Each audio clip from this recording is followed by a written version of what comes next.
All right, so today's presentation is called Managing versus Leading because in today's economy, we have to develop managers because we have to develop leaders because managing is an ancient term, and I'm going to show you the difference in a minute. So today, the goals for my training today are to let managers understand the skill sets that are required to be a great leader. And I just don't want you to be a leader. I want you guys to be great leaders. I want you, when your employees think of you in years to come, they're going to say that he or she was one of the best leaders I had that I worked with, and this is what I've learned from them, and they have fond memories of you.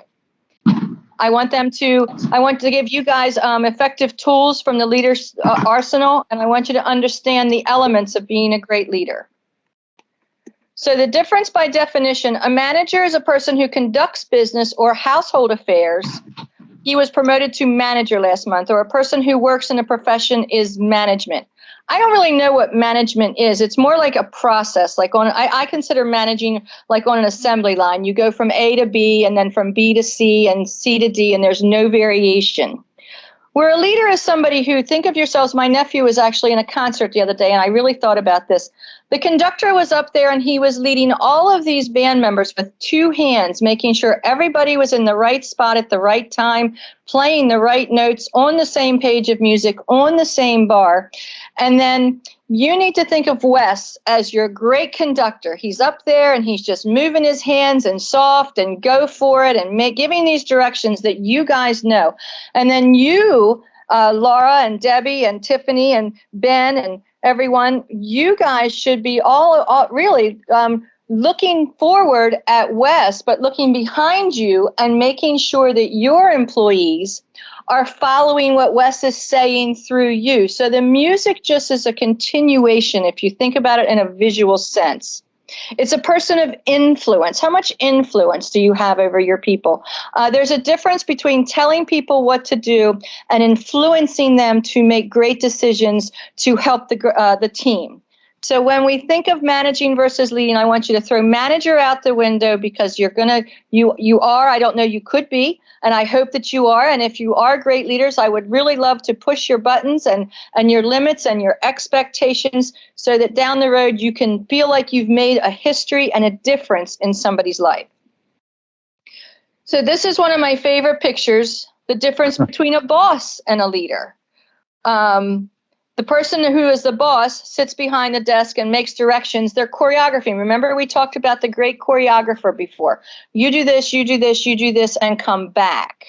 The leader's out front saying, we are going to do this, we are going to do this, and we're going to do this, and here is why.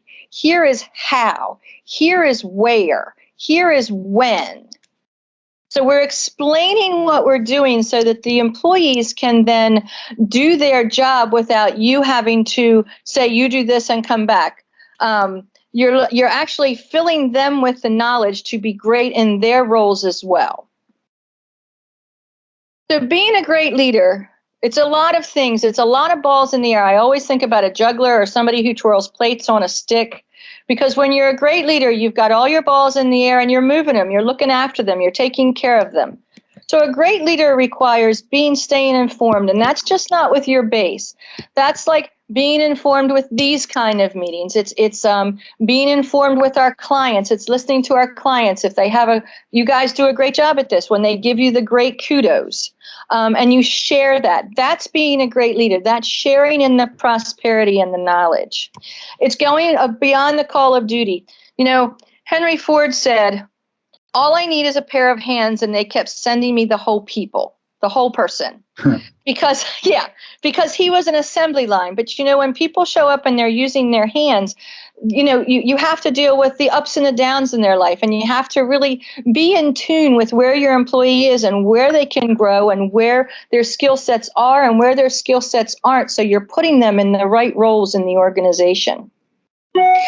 It's leaving your personal life at the door and expecting the same from your people. You know, if you come in and you're in a bad mood, and I know you guys work virtually, so you really can't see it, but like we talked about in communication, if you're in a bad mood and you're talking on the phone, they can hear it through the tone of your voice. They can hear the smile that's not on your face when you say, hey, are you asking them if they're having a great day today? So if you stub your toe, get into the office desk, and then you kick the can and you get on and you hop on a phone call and you're in a Zoom meeting and you're frowning, what are you saying to that? So, we're all about the work when we hear, but in the same token with you guys have to be a little bit more sensitive because you deal with people with rare diseases. So what you want to do is be a little bit more sensitive to your employees so that if there's a person on the other end of the phone that might not be having a great day, they can take how you treat them on those days and then push that off to them so those employees feel like they're valued at that moment.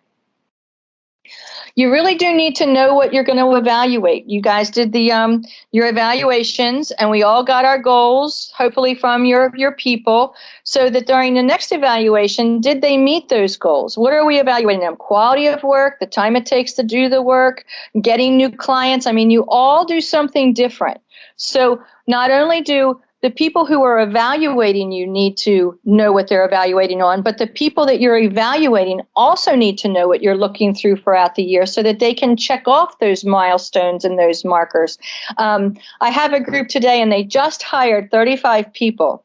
So what we did was we came up with a 90-day review, and we're going to post it so that they can see at the end of 90 days if you've met this criteria, welcome to the team. And if you're not meeting this criteria, but we're making them aware of it so that they know what the criteria is. So if we don't keep them after the introductory period, they'll know why, because they didn't check off a couple of boxes. I don't know how to be more transparent with a new group of people than to say, this is what we're looking from you for the next 90 days. And giving credit where and when it's due. I know that you guys work virtually again, but when somebody does a great job, just like in December when people got promoted, we posted that. We gave credit to them. Good job, kudos. But how about in your teams right now when somebody has an epiphany and does something great, or the client, just like you do now? You're giving the credit to the team members on those numbers calls that do that. But as individual leaders of your teams, are you doing that in private and in public via email to share those successes with the rest of the group? You really do have to value input and different perspectives. I saw a movie one time. It was a really old movie. And this guy wanted to walk into the owner's office, and Jim Backus was the owner of the company. And he said a couple of great words. So the guy says, I have a great idea. And he says, well, come on in. My heart and my mind are always open. So when an employee calls you and says, I have a great idea, or I think this could be worked, and we're working on doing that now because you are growing, really when they say something like that to you, what's the first thought that comes to your mind? Is it, oh my God, again? Or is it, my heart and my mind's always open, so let me hear what you have to say, and we'll talk about it. Are you energizing them to do that? And then also knowing that the buck stops with you. When I have people on my team and they don't do something correctly, was it because of me, because I didn't give the order? I know that I am going to put myself between them and any wrath that might come their way, because ultimately my team is my responsibility. So, whether they succeed or they fail, the buck ultimately stops with you. And remember that being a great leader is always being professional, timely. I can't tell you how important being positive is. When I walk into a group and they love my energy, and I hear that so much. And I'm like, well, find out where your positive energy comes from and focus on it and develop it so you can be like this. Are you resourceful? If an employee is having an issue, can you say, I don't know the answer to that either, but I can find it for you. Years ago, I had a business calculus class, and I was afraid I was going to fail it because, as you guys already know, numbers aren't my friend.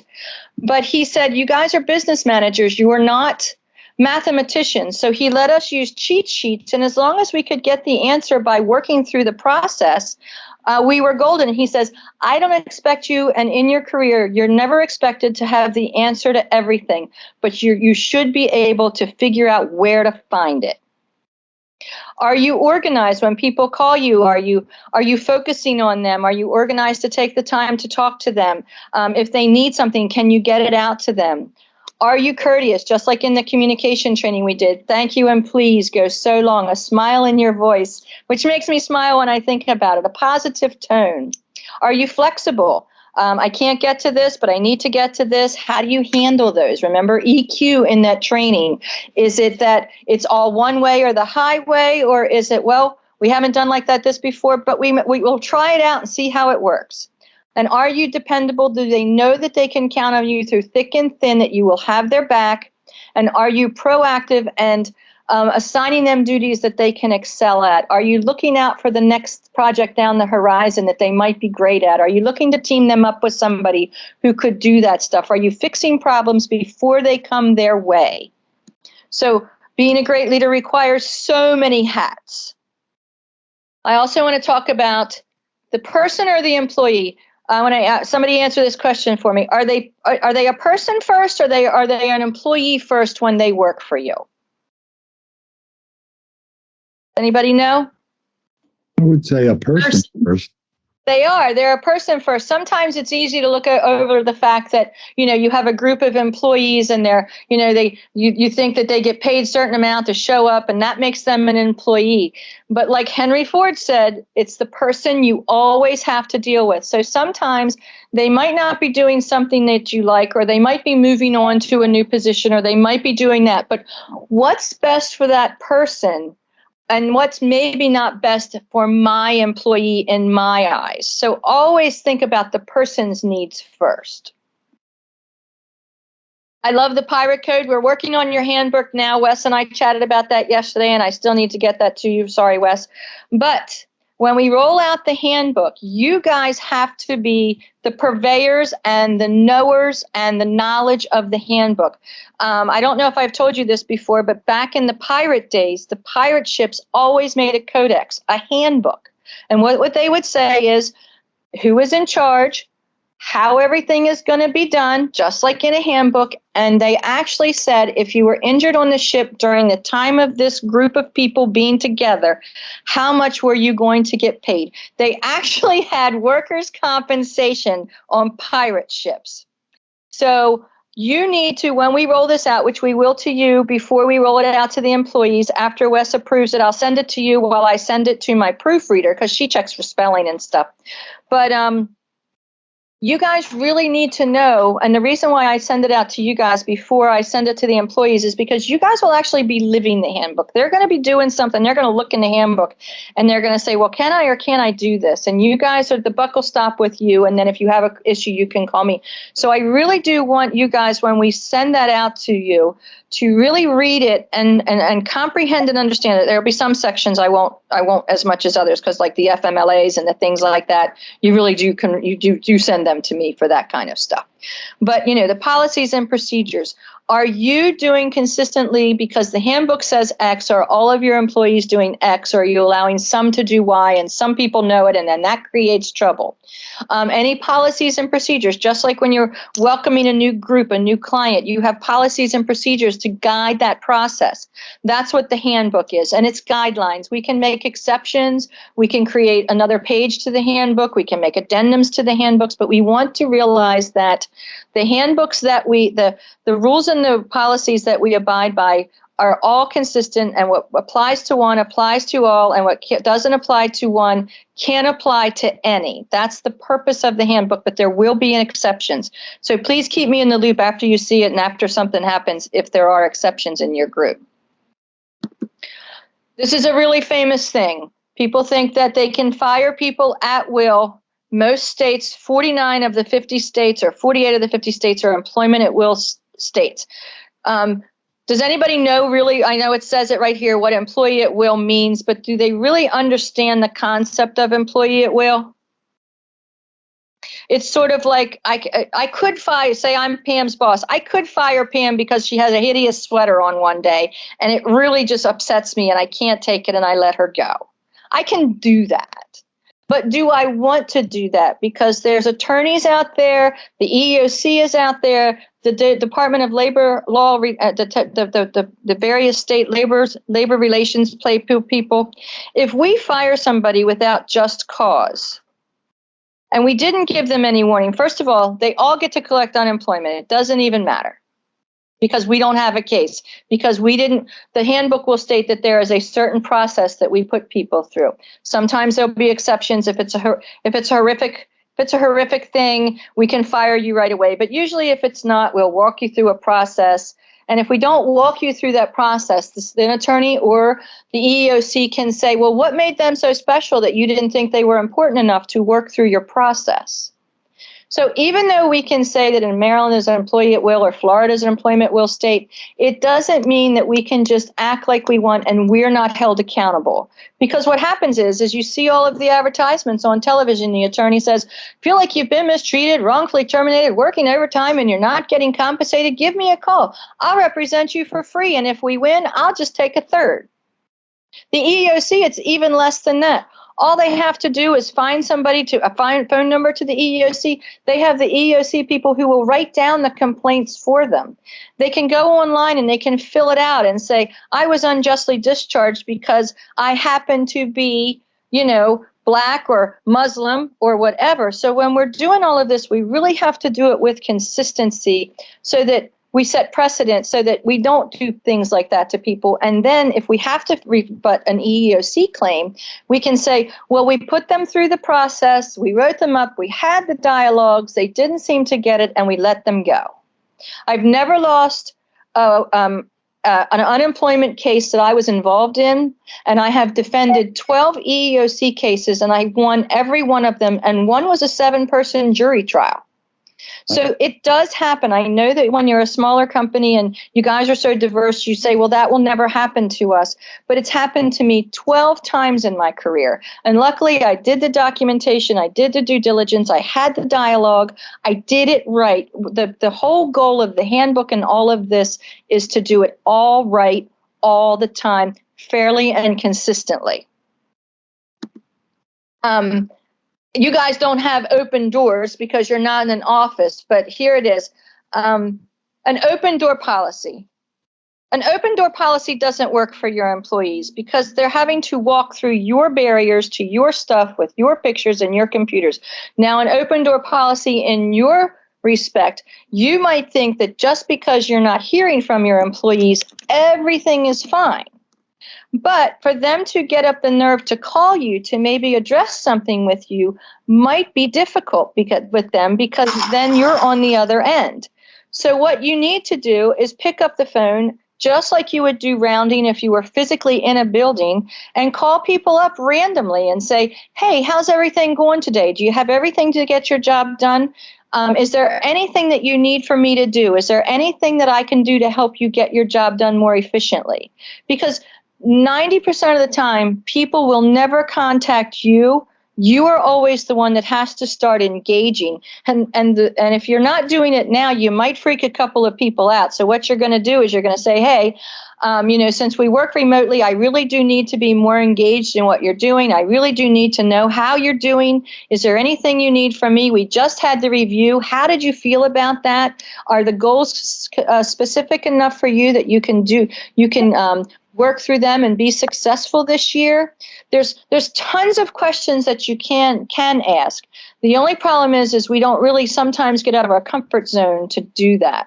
So if you think you have an open phone or an open door policy, I encourage you to flip that switch and to involve yourself in what your employees are doing. The skill sets acquired to be a great leader. First of all, like I said, know the handbook. When we get that out, I really want you guys to read it, and you really should encourage your employees to read it. They will sign a page that says, I have read, understood, and acknowledged the handbook. But did they read it or did they understand it? So, you really do have to know the rules of your game. Like I said before, when you play a new game, do you read the rules or do you just wing it? 50% of the people will read it and 50% of the people won't. But you have to know it like you know the back of your hand. Time management is so important to be a great leader. Performance appraisals. You guys are so ahead of the game. I start with companies and they haven't done a performance appraisal in 2 years. So either everybody's a rock star or nobody's doing anything right. Soft skills. I have a sheet that I'll send you about soft skills, but soft skills are persuasion. Soft skills are delegation. There's like 75 soft skills. So I'm going to send you a sheet about that, and look at it and see what skills you have, and then see what skills you really should be working on to even be a better leader. Delegation. People who have been working for a while probably would like a change of pace. Can you delegate something to them to expand their knowledge? Being authentic. Being an authentic leader is the best leader you can be, because then they know when they walk in to talk to you, or you're on the phone or anything, that you're the same person that you were yesterday when I was having trouble, or yesterday, the other day when I needed some help, or when I was hired and new and you brought me on board and you made me feel like I could do the job. So always be authentic, and consistent is the same thing almost, because if you're not authentic, you will never be able to be consistent in your messaging. Communication skills. We had a training about that. I got some great feedback about that, and I hope everybody enjoyed it and is putting to use some of the skill sets. If you didn't use, you are. We talked about emotional IQ. How you respond to what your employees bring you. I was at one of my client sites yesterday, and I have this bookkeeper, and thank God she's only there once a week, because she wouldn't pick up my phone. She wouldn't talk to me on the phone. Her emails were like one-liners, and I needed some explanations. I was there 15 minutes, and by the time I was done, I went back in to ask her something else, and she puts up her hands because she's so frustrated because I'm not letting her focus on what she's doing. And she says to me, well, I'm paid to do this job. And I'm like, well, so am I, and we need to work together. Human resources and payroll is like hand in hand, and you're not cooperating with me. So what was her emotional IQ when she was doing this in the office? Right? And we all have to be ready for changes, whether it's legislative changes on how we treat our people, whether it's in our industry, there could be industry changes, whether it's that, Wes decides he wants to sell, whether it's Wes decides, I think we need to do something different, and here it is. So how adaptable are we to change? And if we're not expecting change in today's world, especially COVID 2.0 or 3.0 or wherever we are by now, if you're not expecting changes to come down your pike, then I'm not sure what we're thinking, because change is the only thing that's constant. So how are we adapting, and how are we preparing our employees for these changes? I mean, I don't know about you guys, but time really seems to be flying for me. And how am I adapting to the role that I have, plus a new skill I might have to adapt to? And now you're telling me there's a process change, and how am I handling all of this as a leader? And how are you helping your people adapt to all of this? Conflict skills. We're going to do a training on conflict management. I tell people all the time, my very first sentence is, if you don't think that conflict is real, and you don't think that you need to understand how to handle it, how to prevent it, and how to do maintenance work on it, every time you watch the TV, there's desperate housewives of somewhere. There's people fighting in the shows of Survivor thing. I mean, there's conflict, and especially today, in today's environment right now, you can't escape conflict that has nothing to do with you, but it could really upset some of your people. Are you paying attention to how some people are responding to how the world is right now? Because that's our job as a coach as well. We can't really help them, but we could give them maybe a pathway to someone who can, or a suggestion, or a book, or something that's in our arsenal to help people with this today. Are we empathetic? Henry Ford, was he empathetic with his employees when he said, all I need are a pair of hands and they keep sending me the whole person? Do you know that he was the one who invented the 40-hour work week? He was the one that knew that his people needed to rest. So after he really saw them start to work, he realized the plight of them working nonstop all day, every day, and having no life, and just having no anything else but that. So his empathy really did change with his core group of people throughout the years. He really was a pioneer in making the employee structure the way it was. I personally wished he'd have said the work week is 2 days a week and the weekend is 5 days a week, but I wasn't there to give him that input. And leading by example, are we treating people differently than we would expect them to treat our customers or our coworkers? When you go to the Disney Institute, when you go backstage, It is just as beautiful backstage as it is in on stage, because Disney doesn't believe that there should be any transition of mentality about how we treat you back here and how you should treat your public out there. There's lights in the trees, there's flowers on the bases, there's art, there's color, it's clean. It's all of the things that they want their guests to feel. A checklist. This is a short list of the soft skills required to be a great leader. And I can't emphasize again, authenticity. Are you the person that you are all the time? Are you optimistic? Of course we can get through this. There isn't anything that can really stop us. What's that? There's never underestimate what a small group of people can do. Consistency in your messaging. Are you treating all of your employees the same? Do your employees know that you have favorites? Because if they know they have favorites and they're never going to measure up to those favorites, what would motivate them to keep moving? Do you share the vision? Do you share your vision of what a great team looks like, what Wes's vision of a great organization looks like, what other team leaders' vision of what a great corporation or company looks like? Are you sharing that vision? Well, this is why we're here, and this is why we're successful, and this is where we see each other, and all of that. Do you show compassion? The same thing as empathy. I'm not saying, though, that you should let people cry on the telephone with you for an hour if there's something that you can't fix. There's a difference between helping people and enabling people. So if you feel like you just went through a therapy session with this person, maybe we need to pivot those conversations and direct them back to the needs of the organization, and then say something, well, it sounds to me like you could really use more help than I can give you.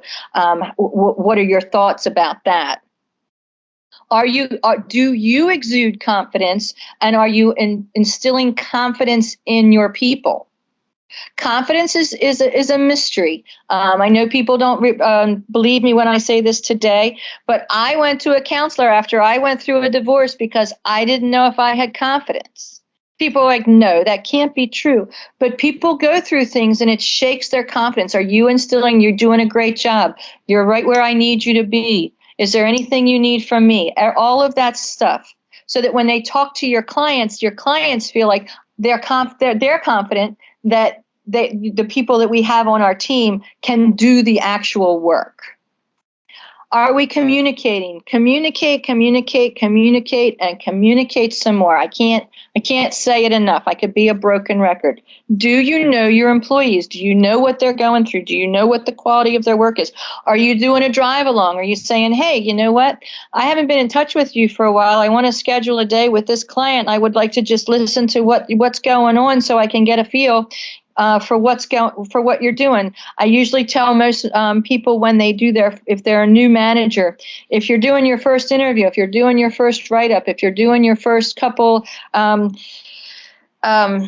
performance reviews, why don't you let me sit in? Because I can help you. I can give you talking points. I want to alleviate you being nervous. And if you feel like you're being backed in a corner, I can help you out of that. Integrity. Are you dealing with everyone with the same integrity? Are you decisive? Well, I don't know isn't a great answer. You might not know, and you can say, I don't know that, but I'm going to find it out and I'm going to get back to you. But if you're indecisive about how to handle stuff and what to do, are you showing confidence in that moment? Because confident people make decisions. Being present. I remember years ago when I worked at Genesis Healthcare and I was a regional HR manager, employee would come to me and I'd be sitting there with my computer on my lap and I would be typing an email and they would come to me and I'd be pretending I was talking to them. I didn't hear what they were saying. I can't type an email and listen to what you're saying at the same time. It's like with the television. I don't like to sit here all alone in the quiet, so I'll listen to something. So one particular morning I was trying to listen to my horoscope to see if I was going to have a great day. And I was typing something and either I got the email done or I got to hear what kind of a great day I was. I couldn't do both things at the same time. Being present when your people are in your proximity, whether it be on a Zoom call, on a phone call, on an email, anything, make sure they know that you're present in the moment. and stay close to the action. The only way you're going to know what's going on is to get involved, to say, hey, I'd like to do a ride along, to round with your own people. Even though you don't have a physical building, there are many ways that you can still round on your people to make sure that they're having a great day. And if there's anything they need from you, they always know you're there, and things like that. Being a great leader means scheduling your time. Every Friday before I'm done work, I print out next week's schedule because I need to see it on paper. I highlight the Zoom calls, I highlight the phone calls, the in-person meetings, and then during the week I fill it in. You need to be able to see your week, because if you don't manage your time will manage you, and it won't do a good job. What needs to get done this week? Is there a project that needs to get out? Is there a webinar with Leanne you have to have on your schedule? What's going on? Schedule coming attractions. I need to have a meeting with this employee because I had a customer complain, or I had a customer say something great. Be realistic. This took a long, long time for me to learn, but nothing takes 5 minutes. Unfortunately, you guys work from home, but just getting in front of your computer, firing up, getting your coffee, getting everything you need to start your day, does that take 5 minutes? The laundry should take 5 minutes. Everything should take 5 minutes, but I have found that nothing takes 5 minutes, especially when you're working on your business. Are you scheduling downtime? If you're working 14 hours a day, 17 weeks a year, how are you taking care of yourself? How are you keeping those outside interests alive and your family interested in everything? Schedule downtime. Say, you know what? I've worked enough this week. I've had a couple of headaches. Maybe, I'm going to take a half a day and I'm going to go walk away, and I'm going to come back next week and I'm going to have a great attitude again. It's dragging me down. 911s are what we consider to be fires truly just fire drills, and we jump through the hoops like they were a fire that wears us out? I don't really know in business, unless a business is actually burning down or something like that. I don't really know of any real 911s I've ever really had to manage. And I've done a lot of sexual harassment cases and things like that, but is that really a 911? Or do we manage that appropriately? Because nothing should make us that excited. It happens. We work through it. We drill it down. We get to the best solution. We figure it out. We could or couldn't substantiate the claim. We tell the people that were involved, and we go on and we have a great day. What really would constitute a 911 in our business that would completely freak everybody out? And if there really is a 911, we should be calling Wes anyway, right? And never put off employees' issues. Most union contracts say that if you're having an employee issue, you have 5 business days from the time of the occurrence to deal with that. Now, today is Thursday. Can someone tell me what they had for dinner last Sunday or Saturday, or what they did? So the longer you put off an employee issue, the more likely you're going to hear, well, I don't remember that. Well, why did you take so long to bring it up? Well, blah, blah, blah.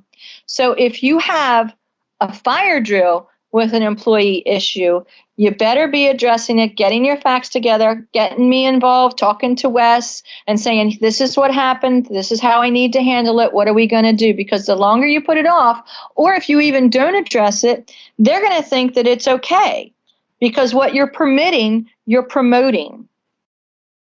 It's just like when you roll something out and it's new. Are you inspecting what you're expecting on a new task, and are you doing that with respect? Or are you just thinking that, well, I'll just jump in the pool and see how it works out for us, and if I don't see you drowning, you must be doing okay.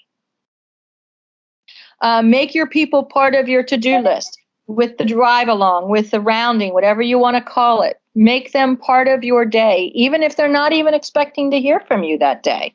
Call them up, see how they're doing, And sometimes, now, is it time to go home? Is it time to shut down the laptop? Have we just had enough and we're getting tired? And what do you get sometimes when people get hungry? They get hangry. If you're tired, Do you get, I don't know, something else? But, if you're hangry, you really shouldn't be dealing with your employees or your customers. So is it time to shut it down and do something different for a while? I can't answer that for you, but when you're looking back on your weeks that maybe since January 1st, it's been 10 weeks, 9 weeks. How's that working for you? How's your time management working for you? Has it just crept up and gone and you're still halfway not through your to-do list? Or are you making and organizing your tasks and checking them off and keeping on top of them and realizing that, you know what, that one might have to wait a month. I can't get to that one. I don't have time. I don't have bandwidth right now. That's okay. Inform the people that need to be informed about what's going on, and then move on with your day, and then put it on your list for next month. I do have a question too. Say an employee is rude to a customer, and then at the end of the project, you find out from that client who's never going to use us again, it was because of that employee and their attitude that you're losing this client. Do you not say anything to them because it was in a timely manner? Or do you say something when you know something and address it as close to that time as you can? If you have children and they break their curfew, you were asleep when they came in. They were supposed to be in by midnight and they didn't come in until 3 a.m. And the neighbor says, hey, I see Josh was out there for like 3. I saw him come home at 3 o'clock a couple of weeks ago. I thought, do you not say anything to your kid then? Or do you go in and say, tell me what's going on here? Because just because I missed it then doesn't make it not important to me now. When you're at work, is your glass full, half empty, or empty? Different days call for different times, and different people have different glasses. There were 4 women in my family. My grannies passed away. But the glass is always full. I believe in the optimism. I believe that the universe makes it work out like it should, and I have confidence in that. My sister sees the glass as half full. She really doesn't know how she feels. My mom sees the glass as half empty, and my granny never even saw a glass. If there was an accident within a 5-mile radius of my home in a given week, I must have been in it. That's how negative she was. Pessimistic would be a better word for her. So when your employees are coming to you, is your glass full? Is your glass half full? Is your glass half empty? Or do you not even see the glass because you're so in the weeds? Ethics of leadership. I believe in fairness, equity, and justice for all. What I can do for one, I can't do for any. And what I can do for one, I should do for all. And how does it feel at the end of the day? It's sort of like I bring this up in the sexual harassment training. If you go home and you've had a great day because you've built your people up and you've taken them the extra mile and everything is good, how does that feel at the end of the day? If someone is a sexual harasser, and if someone like their loved one would find out that they were sexually harassing somebody, how would they feel when that came out? So just because you're not getting called on something right now doesn't mean that we should be thinking that all is well all the time. And how is it perceived by the outsiders? If with you guys having different teams, if you're doing something, how is that being perceived by the other people on the team or a different team member, right? So how are your actions being perceived by the people around you? I like to think that I would love for everyone to have to be a consultant once, because everybody you touch in a consulting life is a customer. I mean, I walk around, I was at a community the other day, and I actually bent down and picked up a piece of trash because they are my customer, because I have to do that, and because it would make me nuts if somebody else didn't. And is what you're doing legal? We need to I always try to err on the side of the employee, because we would be perceived as the big bad company picking on the poor little employee if we ever had to go to court or cash. Wes and I were talking about something the other day, and these attorneys and the EEOC and everything, they really don't want to litigate this. They really don't want to go to court. They want to go directly to cash. So are we opening that door just a little bit for somebody to step their foot in and say, well, you were a little outside the gray line, and all I have to do is convince 12 reasonable people who have probably been wronged by a company in their life that we did everything right. Perception again. Are we creating mini-me's, or are we letting other people be authentic? Just because I'm the leader doesn't mean that people have to do things the way that I would do them. Heaven forbid that some people would do things the way I do, because I would probably confuse them. So are we letting people be their authentic self, or are they locked up with us because they might be afraid they'd get into trouble? So it's better to have a bunch of mini-me's walking around than somebody with a free idea who could do something different and change the world. And this is a great question. Out of all of the surveys in SHRM, they say, so what do today's employees want? I really can't answer that, because I've talked to some of your employees, and I can tell you what some of your employees want. Employees want to be trained. They want to be respected. They want to know their work matters. They want to know what. Do you know what your employees want? Do you need to pick up the phone and ask them? Because if you don't know, are you not giving it to them? And are they going to leave you for somebody else if there's an inkling that they could be getting that from somewhere else, but we were not aware? So that's why being engaged with your employees is so important. And different employees, where they're at in their life. When they're young, they're not worried about really insurance because they're invincible. When they're going to be parents, they're worried about insurance because they need that for their kids. The older you get, the more, I believe, not the more frail I get, but the more I'm susceptible to illness and injury, and insurance is good for me. I want to work for somebody who offers me to work from home. I want to offer some people who work for me, they want time off. What do your people want? The employee opinion survey was a great way to find that out. But it just isn't paper to pencil. It's dialogue to dialogue. And sometimes you're going to have to say, I hear what you're saying, but our business isn't large or small enough or anything to accommodate that. But by the same token, are there secrets out there that we don't know that could even drive our employee satisfaction a little bit further? So don't depend on an email or a piece of paper. We really do need to be just out there saying, what is it that you're really looking for? And in today's environment, they say that 65% of the people in a straw poll from SHRM said that if we're not training them, they're going to go somewhere else who is. So you guys are right on the money with all of this that you're doing. You're taking great steps. You're teaching them new skills. They're feeling valued. But what else could we do?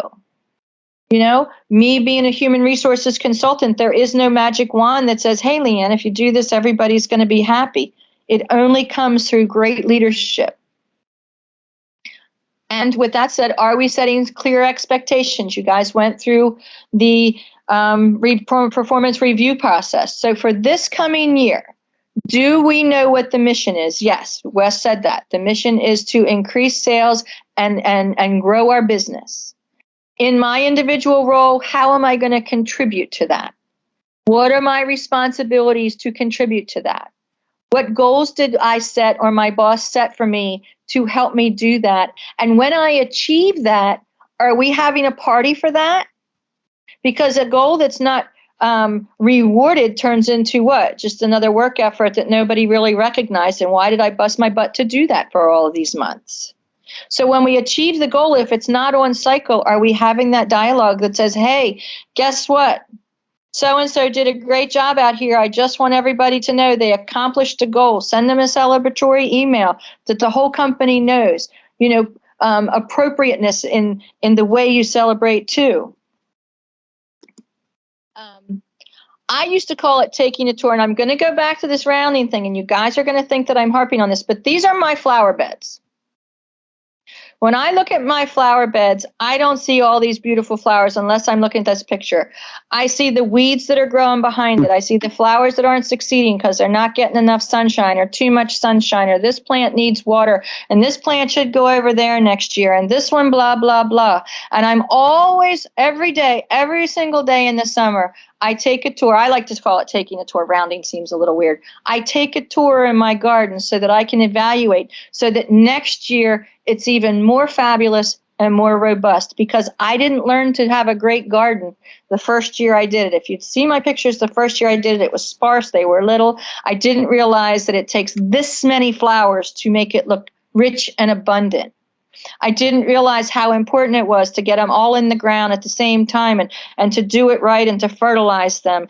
And you get one shot every year to get a garden right, because after you plant it in the middle of the summer in the heat, you really shouldn't dig them up because they'll die. Why is it that, and if you get 18 of the same plants, 18 zinnias, how come 3 of them will die, but they're all in the same spot? You're doing all the same thing and you're doing all of this together. This is how your employees are. Some of your employees might not be cut out for what they're doing in their role, or they might have outgrown the garden and they want to go to a different flower bed and see how they can do over there.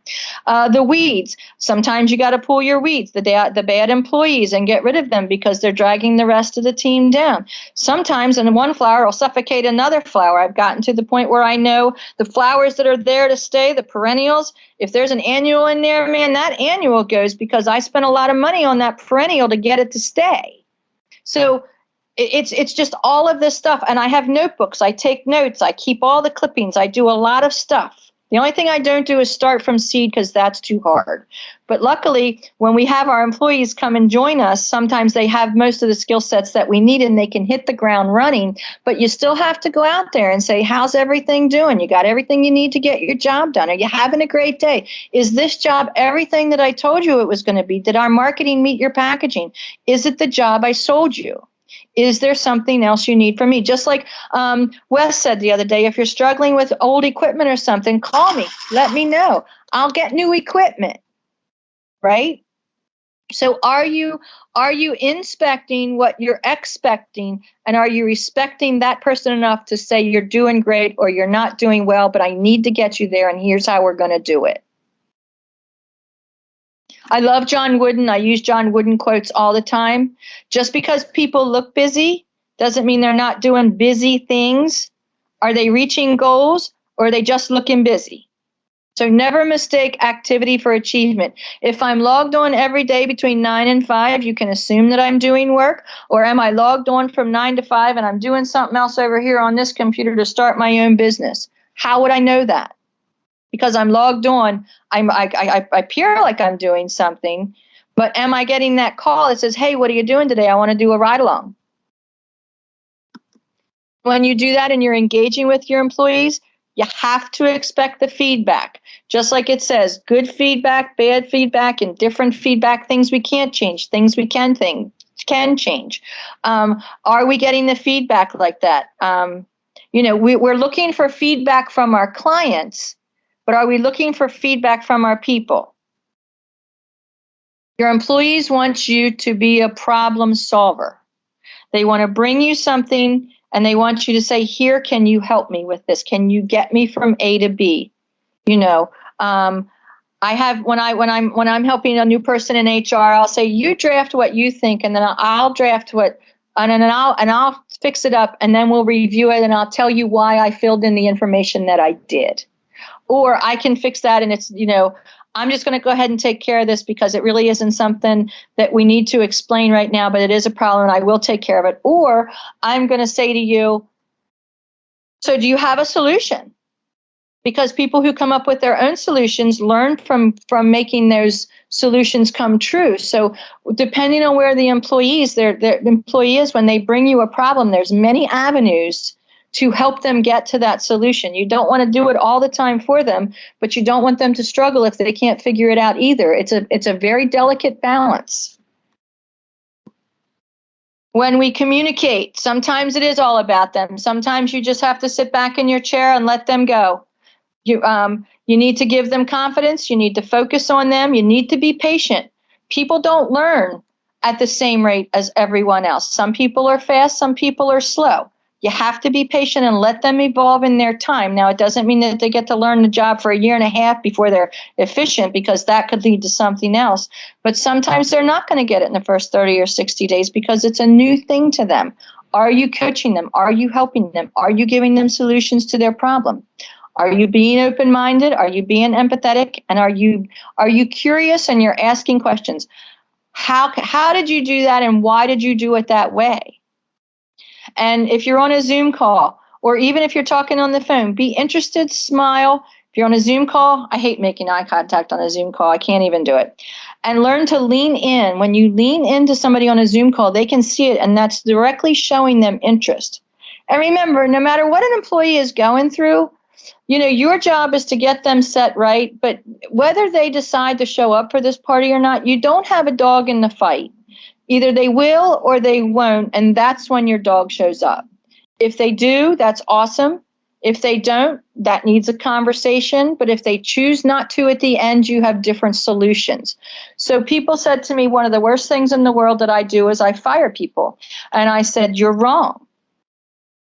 The people fire themselves, and then I get paid to show up and do my job. I have never fired anybody. They always fire themselves. But if I didn't do my job, I would be at a talking to, right? So everybody has their in the food chain what they're supposed to do. Our job is to show up and make sure that they're doing their job. That's not their job. That's our job. And if we're not doing that, and then we're not showing up and having those conversations, we're still not doing our job.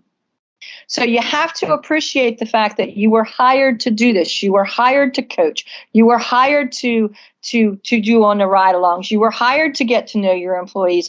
The job that you do is a task. Being a leader is all of these things. And then you coach, and you coach some more. Think about a football team. I'll use the Ravens. Not that I like the Ravens so much, because they always take me down to the 2-minute thing and stress me out. In the last couple of games, they lost because they wanted to try this one move all 3 times. But could you imagine if you were a coach on a sports team and you sat in your office and never had any contact with your players? That's not what coaching looks like. Coaching is walking up and down the field. It's paying attention to their moves. It's saying, hey, you come over here. I want you to tell me what you were thinking when you did that move. Or, hey, that was a great move. Let's put that in a playbook so we can get that right, so we can win a game.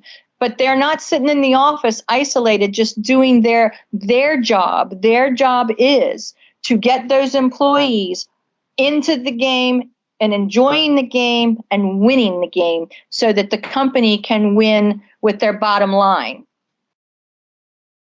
Are your employees working at maximum capacity? I don't know how we know that sometimes. Like John Wooden said, don't mistake activity for achievement. Are they working at maximum capacity if we're not having a difficult conversation with them? Are they working at maximum capacity if the handbook says one thing and they're doing something different? Are they working at maximum capacity if we're not giving them new goals to achieve? Are they working at maximum capacity when we're not having dialogues to find out if they need help? So what is your employee's maximum capacity? And you can start to tell when somebody's working at maximum capacity because they could be breaking down. They could be having something else. Then you have to pull some of that work off of them, because if we don't help them through that maximum capacity where they start to become emotional, we're responsible for that. People shouldn't be breaking down because they're juggling so many balls that they can't handle it. There's a fine and delicate line between working at maximum capacity and enjoying yourself and working at maximum capacity and losing yourself. The 3 types of employees: you got your high performers, you got the stable 80, and you got your low performers. I'm going to break this down for you, and this is going to tell you what people are looking for in a manager in these groups. Your top performers are looking for in their leader.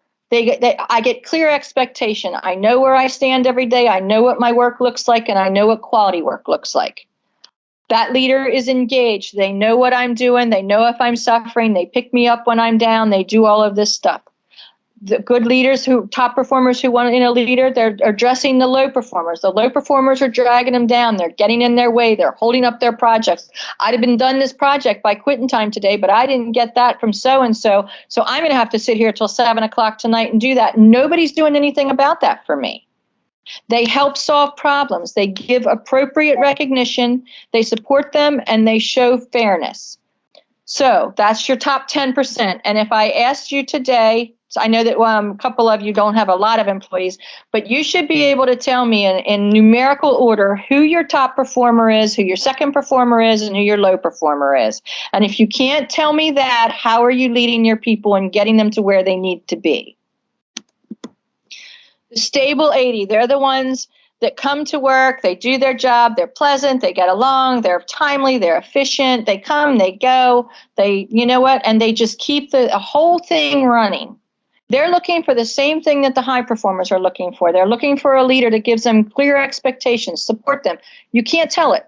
Fairness, to differentiate the employees. If I'm busting my butt up here and Joe Schmo back here is not doing anything and he's making the same amount of money and working half the time and I'm the one that's putting in all the hours because I can't get the work out of him, how are you helping me to be successful in my job?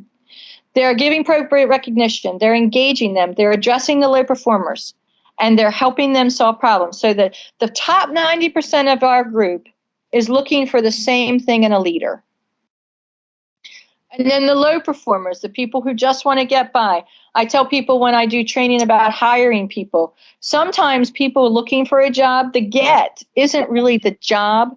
The get is getting the job to get people off of their back so that they don't have to hear it. But keeping the job isn't the agenda. Getting the job to get somebody off their back is. So they're looking for a leader who has no clear expectation. Oh, you came in today. Isn't that great? Allows performance issues to slide. Yeah, I know you've been late 19 times in the last 30 days, but I'm really not interested in doing that. They don't pay attention, or they don't know what's going on in the workplace. Do they know that there's somebody, Joe Schmo back there, is holding up Wendy's work because he isn't doing anything and she's ready to go? So you know where she's ready to go? She's ready to go somewhere else because you're not taking care of the people that are allowing her to get her job done. Low performers are looking for someone who treats everybody the same. And this is, remember back when we did the performance review process, the sunflower effect. We're all good. Everything's good. We're all happy. Life is good, but we're not taking care of any business. And low performers are looking for somebody who is weak and hands off, who really just they're in their role to get their money and to go home the next day. These are not leaders. I don't even know if these are managers, but there's a lot of them out there. So when low performers are looking for a job, they're looking for someone like this to work for. And like we discussed in the performance management, is it a performance gap? I don't know that I don't know, so I don't know I need to care. Or is it a performance issue? I know, and I know, but are you going to say anything to me? Huge difference. We're almost done. I know I'm a little bit late.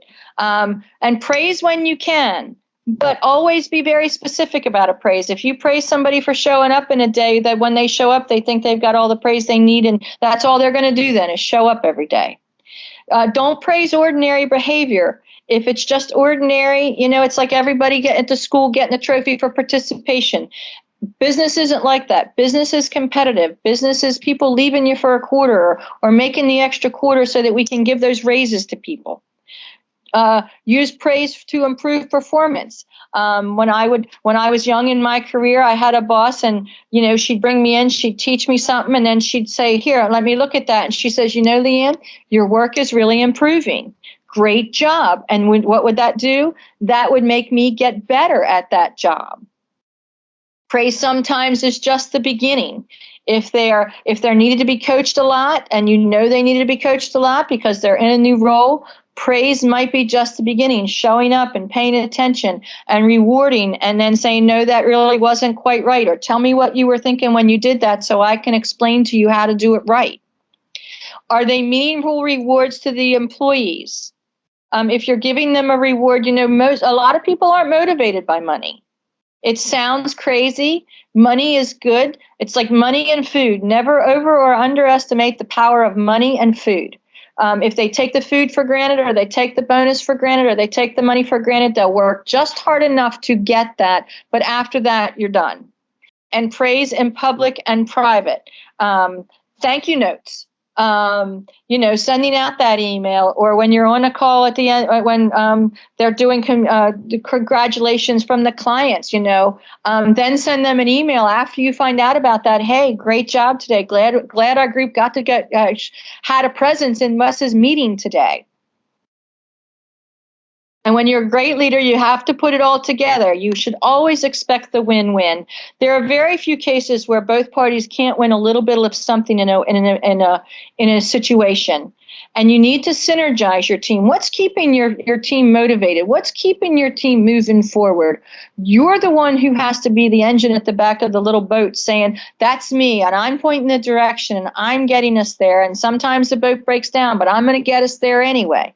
And by communicating and never stop learning, there's all kinds of stuff like on YouTube. I just told a couple quotes from Simon Sinek. I'm finding out new ways to implement things and to do my trainings, especially for guys who, like you, who aren't in an office. How do I even capture your engagement even more so that you can go out and capture your employees' engagement? I'd really like some feedback on that. A leader creates a supportive work environment. You are the help desk. You are the one that people will come to when they're having issues. No micromanaging. If you're going to micromanage, you might as well give it up. And they say that when we all went to work from home, that some managers had trust issues with people that they couldn't see anymore, so they micromanaged them. Those people who have been micromanaged through this COVID event are looking for a different leader who won't do that anymore. Either I'm doing it right or I'm doing it wrong, and you can be supportive and you can give me tips. But if I have to do it this way every day and I'm a type A and you're a type B, how's that going to fit for me? Eliminating drama is huge. Great leaders don't have drama in their lives. They're focused on the here, they're focused on the now, they're forgetting about the grudges, and they're looking forward. Do your rounding, do your calls, do your feedback sessions. And you can't have any favorites. Even if you do, and most people will, because somebody's dependable, they make them look good, the reports are on time, they're clean, they know that if they hand a difficult client off to them that they're going to be successful at it. You can have your favorites, but nobody on your team can ever know who that is. You need to expect feedback. You need to hear hard stuff to hear sometimes, because not only will that make a breakthrough in maybe the organization, but not everything can be sunflowers and roses all the time. There should be times where somebody isn't happy. Respect and support the employee as a person, employee versus person. Highlight and utilize those individual strengths. You can ask me to do things that are not in my wheelhouse, but how much is that going to break me confidence? If you highlight and utilize me in the skills that I have, and you have to dole that out equally, though, how are you going to make me feel at the end of the day? And the only way you're going to know what my highlights and my strengths are is to get to know me as a person. Consistently recognize good performers, encourage learning opportunities. Like when we did the communication training, Daniel Goleman is a great person to learn EQ. Simon Sinek on training games, personal development. There's just all kinds of people out there that you can learn from. And then improvise and adapt that into your management style. Take the things you like and the things that you can do and put that in your style, and then that becomes part of you and part of your authenticity. Respect the roles and the contributions of every single employee in the organization. Wes, Pam, all of you guys, you didn't hire people for people not to respect what they do. We hired them for a purpose. We had a vision in mind for them. So if we're not respecting that they were hired to join our team and to participate in our team and to be appreciated for their contributions, why are they on our team?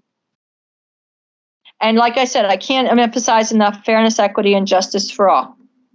All right. And if you're not doing all of this, you could be fired as a leader, because people don't leave companies. People leave their direct leader or manager. So if you have no or a lack of communication, they're going to leave. They want to be supported. They want to hear acknowledgement. They do that. Sometimes, unfortunately, the job isn't what they expected. Either the marketing didn't meet the packaging, or when they heard what you were saying, they might have heard the money that they were making or the work from home thing really fit them, but they really weren't in tune, or we really weren't in tune with the job. And the really cool thing is if we would ever hire somebody and it just wasn't a great fit, we let them go, but we don't fight their unemployment, because on unemployment, it says the candidate worked to the best of its ability, but it wasn't able to do the job. And that's okay. But we have to know that. A lack of trust and support. Trust in today's world is fragile. I don't even know how to get buy-in sometimes for trust because we're kind of, we're tired, we're exhausted, COVID, and do you trust this guy or do you trust this guy? How are you making your employees trust you? Are you valuing them, and do they know that you value them? And fit is the same thing. Sometimes you can hire somebody and they're out here doing their thing and they're just not a great fit for our organization. They don't share our mission, vision, and values. They don't think that what we do is whatever. That's great too, but we have to know that so that we can replace them then with somebody who is a great fit.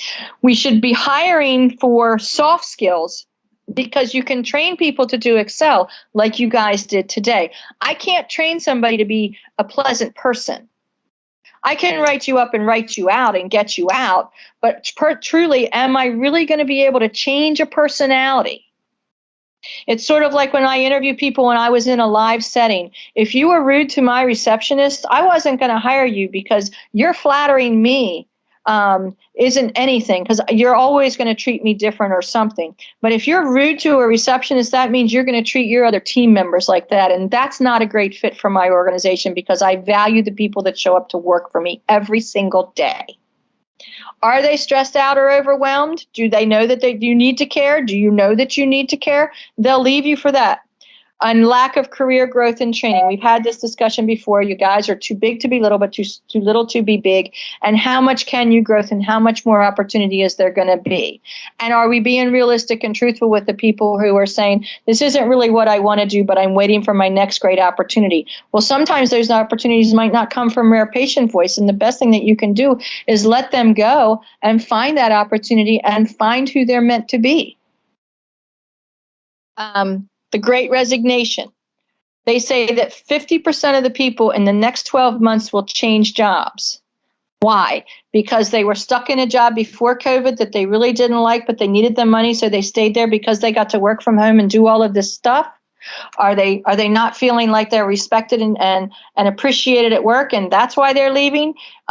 Whatever it is, it's coming. And everybody tells me that they love it where they are here at Rare Patient Voice, but that doesn't mean you get to rest on your laurels of yesterday. You got to be thinking forward, and how am I going to keep these people engaged for the next 12 months? And that's our roles as leaders in this organization. Do your people have satisfaction? Got satisfaction? What is it that would keep them satisfied? I can't answer that. I don't have a crystal ball because, like I tell everybody, if I had a crystal ball, I'd be doing something different, sitting on a beach earning 20%. Crystal balls aren't required for this. Work, being engaged, being supportive, being empathetic, and everything that we've talked about gets your employees satisfied. And then some people are eventually going to decide, you know what, I love it here, but I need to make more money and I don't see the growth opportunity. And when they go, you should wish them well and much success and have a party because you were part of them realizing the next step in their dream. And I need you guys to ask yourself this. If you worked for you, would you follow you? Am I transparent with my employees? Am I somebody that I would like to follow? Do I make the job more difficult than it is? Do I try to take the stress away from them? And as a leader, are we courageous?